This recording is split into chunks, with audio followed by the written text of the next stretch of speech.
নৃশংস হত্যাকাণ্ডের শিকার ৮ বছরের শিশু রামিসার পরিবারের সঙ্গে দেখা করেছেন প্রধানমন্ত্রী তারেক রহমান। বৃহস্পতিবার রাতে শিশুটি পরিবারের সঙ্গে দেখা করতে রাজধানী পল্লবীতে যান তিনি। এ সময় দ্রুত এই ঘটনার সুষ্ঠু তদন্ত নিশ্চিত করার আশ্বাস এবং রামিসার বড় বোনের দায়িত্ব নেন প্রধানমন্ত্রী। সহকর্মীদের তথ্য ছবিতে মাসুম আলিসার রিপোর্ট।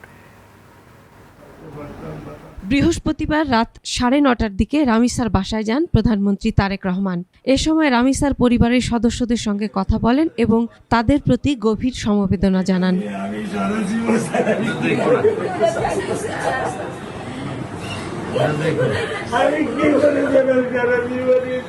এ সময় দ্রুত এ ঘটনার সুষ্ঠু তদন্ত নিশ্চিত করার আশ্বাস দেন প্রধানমন্ত্রী। আপনার সন্তানের এই অবস্থার জন্য যে দায়ী তার বিচার ইনশাআল্লাহ হবে।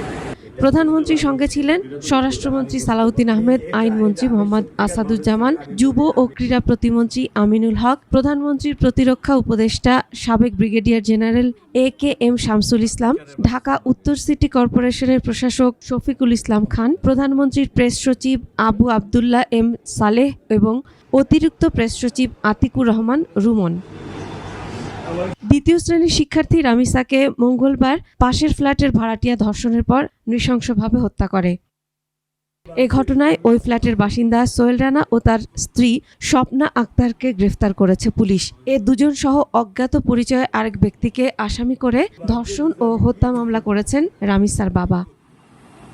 Masum আলিসা, desk report, 21 television.